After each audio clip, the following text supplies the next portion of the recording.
തുടക്കം മാംഗല്യം തന്തുനാനേനാ. அண்ணா, எல்லாரும் கீழே இருக்காங்க.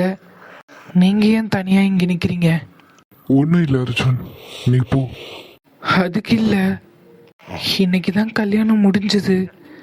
நீ இப்படியே நின்றுட்டு இருந்தா என்ன பண்றது? அம்மா உன்கிட்ட ஒன்று சொல்லிட்டு வர சொன்னாங்க. சொல்லு. 9 மணிக்கு மேலே தான் நல்ல நேரம்னு சொன்னாங்க. எதுக்கு? என்ன கதிரு இப்படி கேட்குற? காலையில் கல்யாணம் முடிஞ்சிருக்கு. இப்போ எதுக்கு நான் வந்து நல்ல நேரம் சொல்ல போகிறேன்? உன்னை கையோட கீழே கூட்டிட்டு வர சொன்னாங்க. நீ போ, நான் வரேன். இல்லை, உன்னை கையோட கூட்டிட்டு வர சொன்னாங்க. போ அர்ஜுன், வரேன். நாங்க இந்த ஊரை விட்டு போயிடுறோம். குடிச்சிட்டு சுயநினைவு இல்லாத ஒருத்தனோட ஒரு ராத்திரி முழுக்க இருந்திருக்கா. நாளைக்கு இவளை எவன் கட்டுவான்?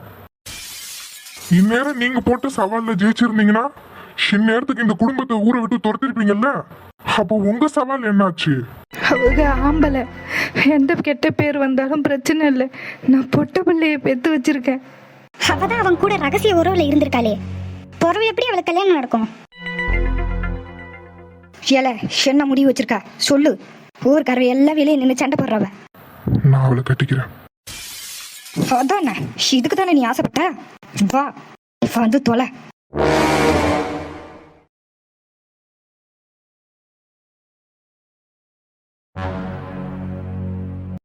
அகிலா, எல்லாம் ரெடி பண்ணிட்டியா? பண்ணிக்கிட்டே இருக்கேங்க. ஆனா நீங்க என்ன சொன்னாலும் கதிர் அந்த பிள்ளைய கட்டினது எனக்கு பிடிக்கல. இன்னைக்கு மட்டும் அந்த பிள்ளை கழுத்துல அவன் தாலி கட்டல, இந்த ஊர்ல நம்ம தலை நிமிந்தே நடக்க முடியாம போயிருக்கோம். சரியோ தப்போ, நல்லதோ கெட்டதோ, நடந்தது நடந்து போச்சு. இனி அவதான் நம்ம வீட்டு மருமவான்னு ஆயிடுச்சு. திரும்ப எதையும் போட்டு குழப்பாத. அந்த லட்சுமி கிட்ட நல்ல முறையில பேசு, எதுவும் வீம்பு காட்டாத. சரிங்க. இத்தனை வருஷமா வேலை செஞ்ச பாண்டி நம்மளுக்கு எவ்வளவு விசுவாசமா இருந்திருக்கான். அவனுக்காகவாது இவங்களை எல்லாம் மன்னிச்சுதான் ஆகணும். இன்னைக்கு அவன் படுத்த படுக்கையில இருக்கான். நாளைக்கு காலையிலேயே அவனை போய் நம்ம பார்த்துட்டு வந்துடலாம். சரிங்க. என்ன சடங்கோ அதை பண்ணு. எனக்கு ரொம்ப கலப்பா இருக்கு, நான் போய் படுக்கிறேன். சரிங்க. ஏம்மா, பாலெல்லாம் காய்ச்சிட்டியா? காய்ச்சிட்ட மைனியும். கதிரை காணல, அவனை கூட்டிட்டு வர அர்ஜுன் அனுப்பியிருக்கேன். அவன் வந்த உடனே எல்லாரையும் சாமி கும்பிட சொல்லலாம். இங்கே பாருமா, என் பிள்ளைய சாமி கும்பிட சொல்லிட்டு முறை பண்ணி அனுப்புங்க. அவன் வர வரைக்கும் நல்ல நேரம் காத்துட்டு இருக்காது. மைனியா, என்ன மைனியா இப்படி பேசுறீங்க? கதிரும் என் பிள்ளை தான். உங்களுக்கு வேணா தியா மட்டும் உங்க பிள்ளையா இருக்கலாம். ஆனா எனக்கு ஆதியும் என் பிள்ளை தான், கதிரும் என் பிள்ளை தான். ஒரு பிள்ளைக்கு ஒரு பிள்ளை பாரபட்ச என்னால பார்க்க முடியாது மைனியா. கதிர் வந்துடட்டும், சாமி கும்பிட்டுட்டு முறை பண்ணி அனுப்பலாம். கொஞ்ச நேரம் இருங்க. என்னமோ பண்ணுமா, எனக்கு பிடிக்கல. என் வீட்டு மருமவன் ஆதி மட்டும்தான். அவன் வந்தா போதும். பிள்ளைய நின்று சாமி கும்பிட சொல்லிட்டு அனுப்பி விடுங்க. அப்போ சரி மைனியம், நான் அர்ஜுன் கிட்ட சொல்லி ஆதி அனுப்பி விட சொல்றேன். பிறகு தியா கிட்ட பாலை கொடுத்து விடலாம். சரிம்மா. காசு பணத்துக்கு எந்த குறை இருந்தாலும் ஊருக்குள்ள ஒரு மரியாதையோட வாழ்ந்துட்டு இருந்தேன். அந்த மரியாதையே போச்சு. என்னதான் நீ பெரிய பணக்கார வீட்டிலே வாக்கப்பட்டிருந்தாலும் எனக்கு இங்கே கல்யாணம் பண்ணதுல விருப்பமே இல்லை. நம்மள மாதிரி நடுத்தர வாசிக்கலாம் சுயமரியாதை தான் முக்கியம். அதை இழந்துட்டு நான் இங்கே நிற்க விரும்பலை. நான் கிளம்புறேன். நீயும் அந்த வீட்டு பக்கம் வந்துடாத. உன்னால யாழினியோட வாழ்க்கையை நாசமாக போயிட போகுது. நீ அங்கே வராமல் இருக்கிறதா எங்களுக்கும் நல்லது. அம்மா, என்னம்மா, நான் எந்த தப்புமே செய்யலம்மா. நீங்களே என்னை நம்பலன்னா எப்படிம்மா? நீ என்ன தப்பு பண்ணினியோ பண்ணலையோ அது அந்த கடவுளுக்கு தான் தெரியும். உன்னை இனிமேட்டுக்கு என்னால் பேசக்கூட முடியாது. ஏன்னா நீங்கள் தான் பெரியயா வீட்டு மருமகளாச்சே. உங்களை நான் எப்படி பேச முடியும்? அம்மா, அப்படிலாம் சொல்லாதீங்க அம்மா. இங்கே பாருங்க, நான் இந்த வீட்டு வேலைக்காரி. எனக்கு இருக்கிறது ஒத்த புள்ள, அவ யாழினி மட்டும்தான். அவளை கரை சேர்த்துட்டா எனக்கு எல்லா வேலையும் முடிஞ்சிருச்சு. அதுக்கப்புறம் நான் செத்தா கூட கவலை கிடையாது. ஆனால் இப்போ சாவ முடியாது பார்த்தீங்களா? என்னை நம்பி ஒரு புள்ள இருக்கா, அவளை ஒத்தையில் விட்டுட்டு நான் எப்படி சாவத்து? அவளுக்காண்டியாவது வேலை செய்ய இந்த பக்கம் வந்து தானே ஆகணும். எனக்கு இந்த வீட்டை விட்டா வேற எங்கே போய் சம்பாதிக்க? ஆனால் எனக்கு மட்டும் வேற எங்கேயாவது வேலை கிடைச்சிருச்சுன்னா நான் இந்த வீட்டு பக்கம் கூட வரமாட்டாம்மா. அம்மா என்னம்மா என்னெல்லாம் இப்படி மரியாதையாக சொல்கிறீங்க? எப்பவும் போல ஏய் மீனானே திட்டுங்கம்மா, அதுதாம்மா எனக்கு வேணும். ஐயோ, பெரிய வீட்டாம்மா, உங்களை போய் நான் பேர் சொல்லி கூப்பிடுறதா? வேணாம்மா, நீங்கள் எப்படியோ இந்த குடும்பத்தில் இருந்துக்கோங்க. ஆனால் தப்பி தவறி கூட என் வீட்டு பக்கம் மட்டும் வந்துடாதீங்க அம்மா. உங்களுக்கு புண்ணியமாக போவோம். நான் வரேன். லட்சுமி கிளம்பிட்டியா? ஆமாம்மா, சாயங்காலம் ஆயிடுச்சு, எல்லா வேலையும் முடிஞ்சிருச்சு. அதுக்கப்புறம் எனக்கு இங்கே என்னம்மா வேலை? நான் வீட்டுக்கு கிளம்புறேன். ஏம்மா லட்சுமி, ஏன் இப்படி பேசுற? உன் மொவ இந்த வீட்டில் வாக்கப்பட்டிருக்கா. இன்னைக்கு தான் கல்யாணம் ஆச்சு, செய்ய வேண்டிய முறையை செய்யணும்ல. இருந்துட்டு போ இன்னும் கொஞ்ச நேரம். ஐயோ இல்லைம்மா, எனக்கு இருக்கிறது ஒத்த பிள்ளை தான். என்ன முறை செய்யணுனாலும் நான் அந்த பிள்ளைக்கு செஞ்சுக்கிறேன். அம்மா எனக்கு லேட் ஆகுதுமா. அவிகளுக்கு சாப்பாடு கொடுக்கணும், மருந்து கொடுக்கணும், நேரமே வீட்டுக்கு போகணுமா. நான் வாரேன். அம்மா. ஏம்மா மீனா, நீ வாம்மா. அம்மா, எங்கள் அம்மா போகிறாங்க, நானும் என் வீட்டுக்கு போட்டுமா? என்னம்மா சொல்கிற? வீட்டுக்கு போறியா? உனக்கு என்ன வெள்ளாட்டா இருக்கா என்ன? லட்சுமி ஏதோ கோவத்தில் போகிறா, அவன் மனசு மாறத்துக்கு கொஞ்சம் டைம் ஆகும். நீ அதை பற்றியும் யோசிக்காத. வா வந்து சாமி கும்பிடு. என் வீட்டை விட்டு தனியாக எங்கேயும் இருந்துக்கிட்டது இல்லை, இப்போ திடீர்னு இங்கே இருக்க சொல்கிறிய. அம்மாவும் என் மேலே கோவத்தில் போகிறாவ. என்னை என்னம்மா பண்ண சொல்கிறிய? இனிமே என் அம்மான்லாம் கூப்பிடாத, அத்தைன்னு கூப்பிடு. முதல்ல வா என் கூட. வாம்மா. ஆ. ஏய் தியா, என்ன கோலம் இது? எதுக்கு சேலையை மாத்தின? ஏன் சுடிதார் போடணும்னா கூட உங்ககிட்ட பர்மிஷன் வாங்கிட்டு தான் போடணுமோ? என்னடி வாய் நீளுது? பின்ன இத்தனை நாளாக இந்த ட்ரெஸ் தான் நான் போட்டுட்டு இருந்தேன், எனக்கு என்னமோ நான் புதுசாக போடுற மாதிரி வந்து சொல்கிறீங்க. ஏடி அதுக்கு இல்லை, இவ்வளோ நாள் நீ போட்டனா நீ கல்யாணம் ஆகாதவ. ஆனால் இப்போ உனக்கு கல்யாணம் முடிஞ்சிருச்சு, இதுக்கப்புறமா நீ இந்த மாதிரி துணி போடுறது நல்லதா சொல்லு? ஏன் இந்த துணிக்கு என்ன? தியா அதுக்கு இல்லை, எனக்கு இந்த துணி போட தான் கம்ஃபர்டபுளாக இருக்குது, நான் இந்த மாதிரி துணி தான் போடுவேன். உங்களுக்கு பிடிக்கலன்னா அதுக்கு நான் ஒன்றும் பண்ண முடியாது.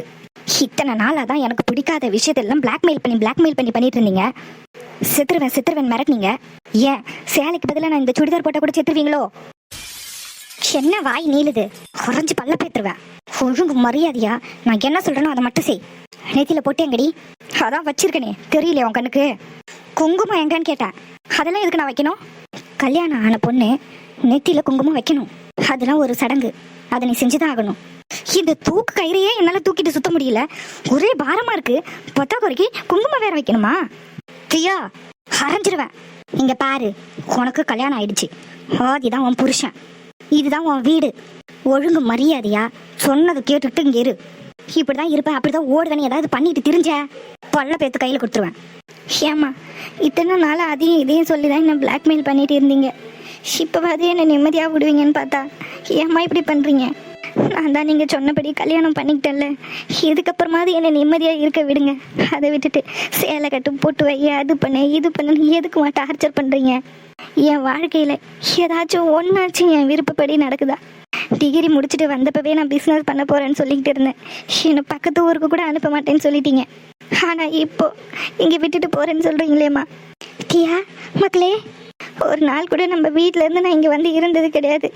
நீங்கள் அப்பா தாத்தா உங்கள் 3 பேரை விட்டு நான் எங்கேயுமே போனதில்லை, என்ன நீங்கள் விட்டதும் இல்லை. ஆனால் இப்போ திடீர்னு வந்து இதான் உன் வீடு, இனிமேல் நீ இங்கே தான் இருக்கணும்னு சொல்கிறியேம்மா. அது எப்படிம்மா? நீ சொன்ன ஒரே நாள் என் மனசு மாறும். மனசில் அவ்வளோ காயம் இருக்குது, அது ஆடுறதுக்கும் கொஞ்சம் நாள் தேவைப்படும் இல்லைம்மா.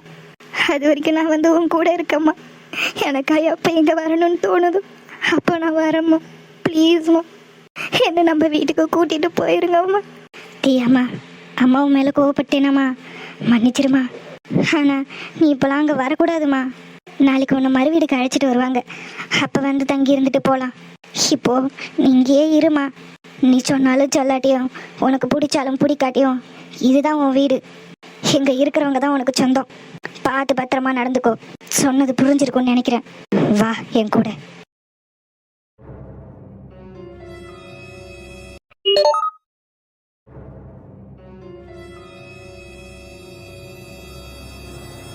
இதுக்கு முன்னாடி ஆதியாத்தாங்கிட்ட நல்லா தான் பேசுவேன்.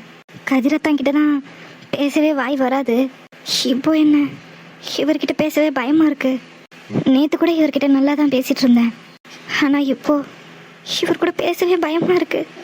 எப்படி நான் இங்கே வாழ போறேன்னு தெரியலையே. கடவுளே, இப்போ இவர் என்ன மனநிலையில இருப்பாருன்னே தெரியலையே. அவசர அவசரமாக நடந்த இந்த கல்யாணத்தில் இப்போ இந்த சடங்கெல்லாம் தேவையா? பேசணும், புரிஞ்சுக்கணும், எதுவுமே இல்லாமல் கழுத்தில் தாலியை கட்டி இப்போ இந்த ரூமில் கொண்டு வந்து விட்டுட்டு போயிட்டாங்க. நான் எப்படி இவரை என் புருஷனை ஏற்றுக்க முடியும்? எனக்கு அப்படி ஒரு எண்ணமே வரல. இப்போ இவர் என்ன நினைக்கிறாருன்னு எனக்கு தெரியலையே.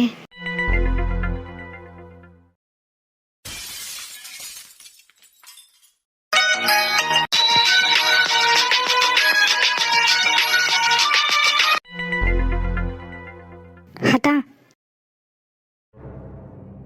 பால் கொடுத்துக்கிட்டாங்க. இந்தாங்க. ஒண்ணுதான் இருக்கு. இன்னொன்னு இன்னொன்னா? ஒண்ணுதான் தான் கொடுத்து விட்டாங்க. நீ குடிச்சிட்டியா? இல்லதான். அப்புறம் ஏன் ஒண்ணு கொடுத்து விட்டாங்க?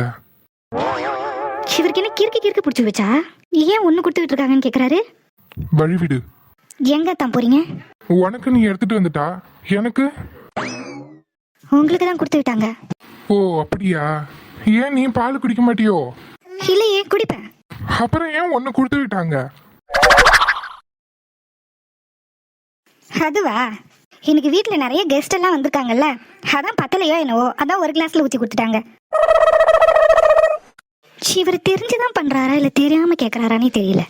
ஓகே ஓகே, உனக்கு வேணா நீயே குடிச்சிரு, எனக்கு வேண்டாம். இல்ல பரவாயில்ல, நீங்க குடிங்க, எனக்கு வேண்டாம். ஷியோரா? ஷியோர். சரி குடு. என்ன பண்றாரு? எனக்கு தூக்கம் வருது. நீ எங்க படுத்துக்க போற? மேல படுத்துக்கிறியா? நீங்க? நான் அந்த சோஃபால படுத்துக்கிறேன். நீ கம்ஃபர்டபுளா இங்க படுத்துக்கோ, நான் அந்த சோஃபால படுத்துக்கிறேன். சரி. நேரத்துக்கு அண்ணனை கல்யாணம் பண்ணிக்கிட்டு சந்தோஷமா இருந்திருப்பா. தேவையில்லாம இவளோட வாழ்க்கையில குறுக்க பூந்துட்ட. என்னாலதான் இவ வாழ்க்கை இப்படி ஆயிடுச்சோன்னு வருத்தமா இருக்கு. ச்சே, நான் பெரிய தப்பு பண்ணிட்டேன். இந்த பெரியவங்களுக்காவது அறிவு இருக்கிறது இல்ல. எவ்வளவு பிரச்சனைக்கு அப்புறம் இந்த கல்யாணம் நடந்திருக்கு. இந்த நேரத்துல இந்த சடங்கு சம்பிரதாயம் எல்லாம் தேவையா? அதை கேட்டு அவளை சங்கடப்படுத்த கூடாதுன்னு தான் எதுவும் தெரியாத மாதிரி நடந்துக்கிட்டேன். என்ன இருந்தாலும் அவ கதிரை கட்டிக்க ஆசைப்பட்டவ.